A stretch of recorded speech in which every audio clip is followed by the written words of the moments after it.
Hello दोस्तों, नमस्कार। मैं भारतीय एडुकेटर में आपका फिर से स्वागत करता हूं। मैं उत्तम कुमार यादव, बहुत बहुत स्वागत है।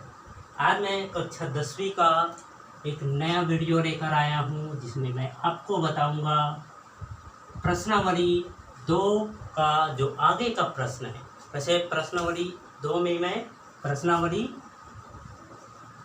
में मैं आपको कहाँ तक बताया था? दूसरे प्रश्न तक, है ना। दूसरे प्रश्न तक बता दिया था, जिसमें हम शेषफल प्रमेय निकालना पड़े थे, अब गुणनखंड प्रमेय निकालना पड़े थे। अब मैं आपको गुणनखंड प्रमेय तो निकालना बताऊंगा, साथ ही उसमें आपको ये कहेगा कि ए का मान क्या होता है। ठीक है, ए का मान क्या होता है। तो चलिए हम ए का मान निकालते हैं। आपका गुणनखंड का जो प्रोसेस है वही रहेगा, उसमें कोई बदलाव नहीं रहेगा। ठीक है, और आपको सिर्फ निकालना है गुणनखंड, लेकिन पहले से वो कह देगा कि आपका जो बहुपद है, ठीक है, वो आपका गुणनखंड है। गुणनखंड है का मतलब वो बहुपद जो है 0 के बराबर होगा। बहुपद क्या होगा? 0 के बराबर होगा। तीसरा का पहला इसमें आपको बोलेगा ए का मान ज्ञात कीजिए जब आपको gx px का गुणनखंड है। तो gx बराबर क्या है? gx बराबर है x प्लस 1 और px बराबर है आपका px बराबर x square plus ax plus 2। चलिए हल करते हैं, इसमें हल करते हैं। ठीक है, तो पहले लिख दीजिए gx क्या है। gx है आपका x प्लस 1, px है आपका x square plus ax plus 2। यही है, ये a है ना, a। gx बराबर 0, तब आपका x प्लस 1 के बराबर भी 0 हो जाएगा। जब gx पूरा 0 है तो x का मान 1 को जब आप पक्षांतर करेंगे तो आपको मिलेगा -1। x का क्या मान निकला? -1। अब आपको कह रहा है प्रश्न gx गुणनखंड प्रमेय से ना, किस प्रमेय लगाना है आपको? गुणनखंड प्रमेय लगाना है।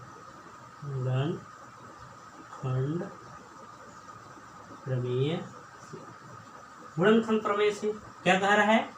gx px का एक गुणनखंड है, अतः आपको ये गुणनखंड प्रमेय से,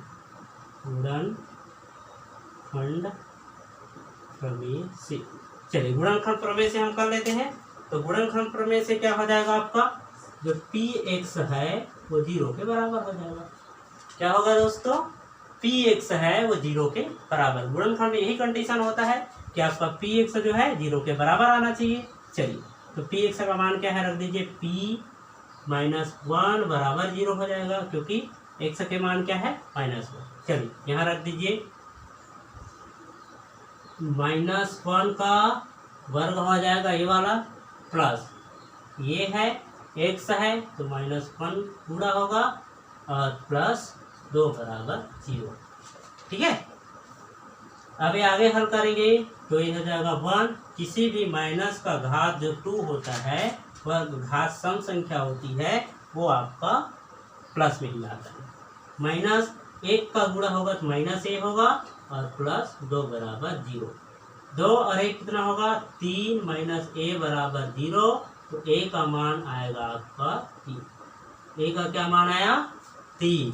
इस प्रश्न में ही आपको a का मान ज्ञात कीजिए जब gx px एक गुणनखंड है।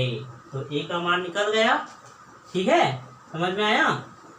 चलिए दोबारा बता देता हूँ। जहाँ पर gx आपको दिया गया है और px भी दिया गया है, तो आपको जब gx px का एक गुणनखंड है तो a का मान ज्ञात कीजिए। ये आपका सवाल है। x square plus ax plus 2। तो यहाँ पर gx 0 के बराबर होगा, तब x का मान निकल जाएगा -1।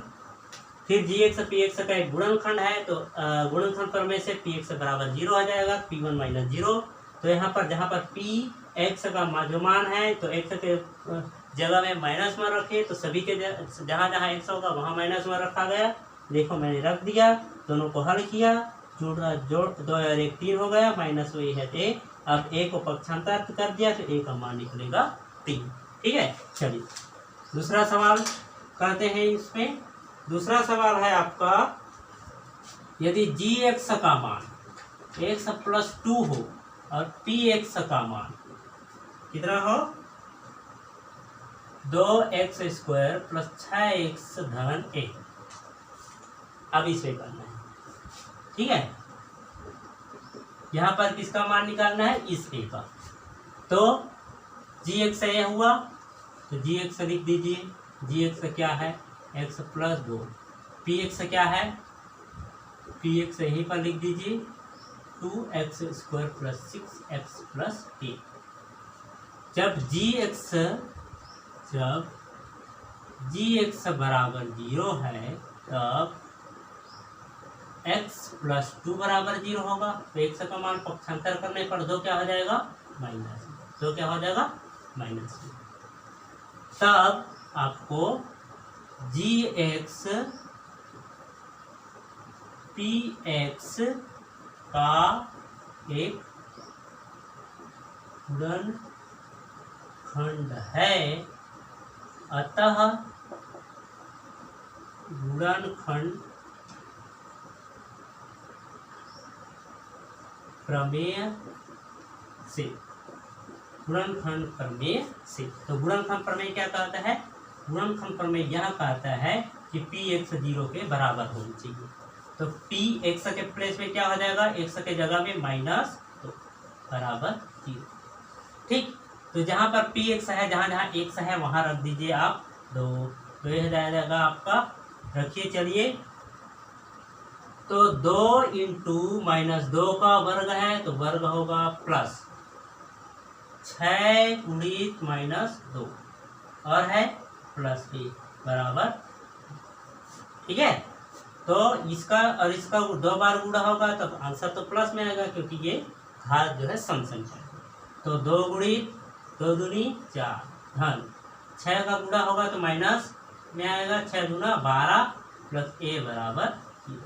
ठीक है, 4 दूनी 8 -12 प्लस a बराबर 0।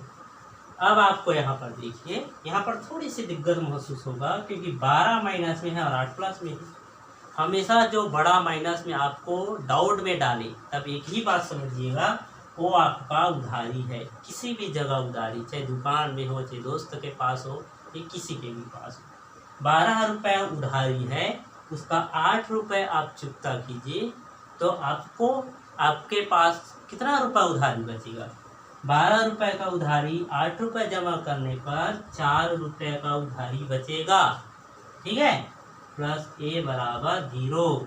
तो ये 4 को पक्षांतर कर दो तो जाके प्लस बन जाएगा उधार और a का मान आ गया 4। ठीक है, ठीक है दोस्तों, तो ये आपका सेकंड सवाल हो गया कंप्लीट। अब अगला सवाल लेकर के चलते हैं तीसरे सवाल में। ठीक है, तो ये 2 प्रश्न आपका आसानी से समझ में आया। अगले वीडियो में आपको मैं अगला 2 सवाल है उसको लेकर आऊँगा और बताऊँगा। धन्यवाद।